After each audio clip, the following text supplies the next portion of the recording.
YouTube channel भक्ति धर्म पर उपस्थित सभी श्रोताओं का हार्दिक स्वागत है। तो श्रोताओं, आज हम आपको बहुत ही रहस्यमय वीडियो बताएंगे कि राजा दशरथ कब नारी बने थे।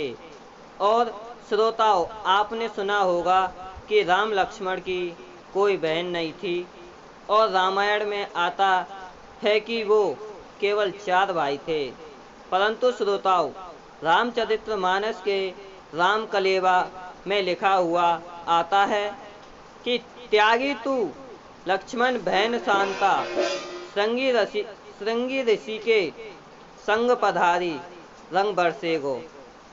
तो श्रोताओं, जाने राम लक्ष्मण की बहन का जन्म किस प्रकार हुआ। श्रोताओं, जब महाराज दशरथ जी एक दिन शिकार पर गए थे तो उन्होंने देखा कि उन्हें कोई शिकार नहीं मिल रहा है और इस प्रकार वे चलते चलते कन्नौज में पहुंच जाते हैं।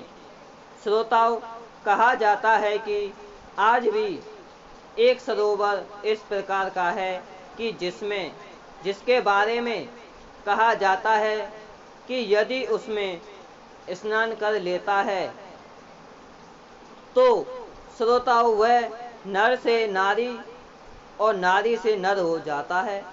कन्नौज में एक इस प्रकार का सरोवर है। इस प्रकार से दशरथ जी थक जाते हैं और उसी सरोवर में जाकर के स्नान करते हैं श्रोताओं, और अपने घोड़ों को पानी भी पिलाते हैं।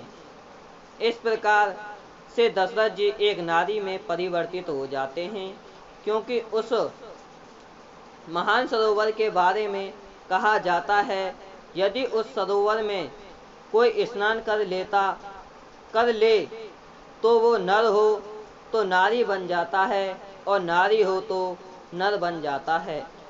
और उस जगह कन्नौज का और श्रोताओं राजा दशरथ जी स्त्री में परिवर्तित हो जाते हैं।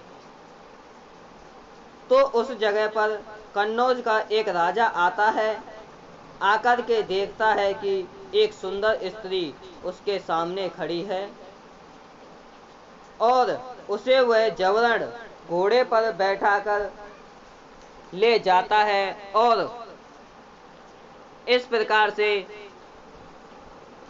उसके यहाँ पर एक लड़की पैदा होती है जिसका नाम शांता था और उसका विवाह श्रृंगी ऋषि के साथ हो जाता है। जब पता चलता है राजा दशरथ जी को तो वो सोचते हैं कि मैं तो पुरुष था, स्त्री कैसे हो गया।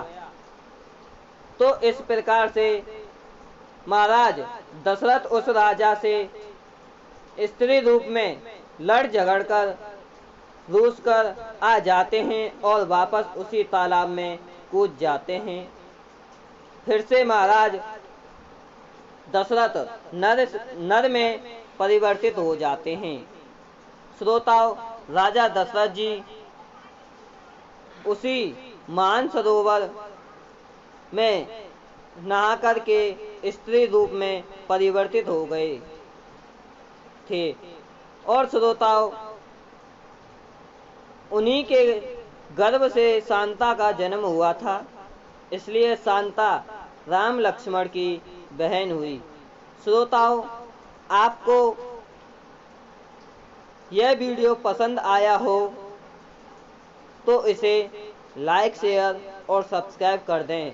साथ ही बेल आइकन को प्रेस कर दें जिससे कि आने वाली वीडियो की नोटिफिकेशन आपको मिलती रहे। धन्यवाद। जय श्री कृष्ण।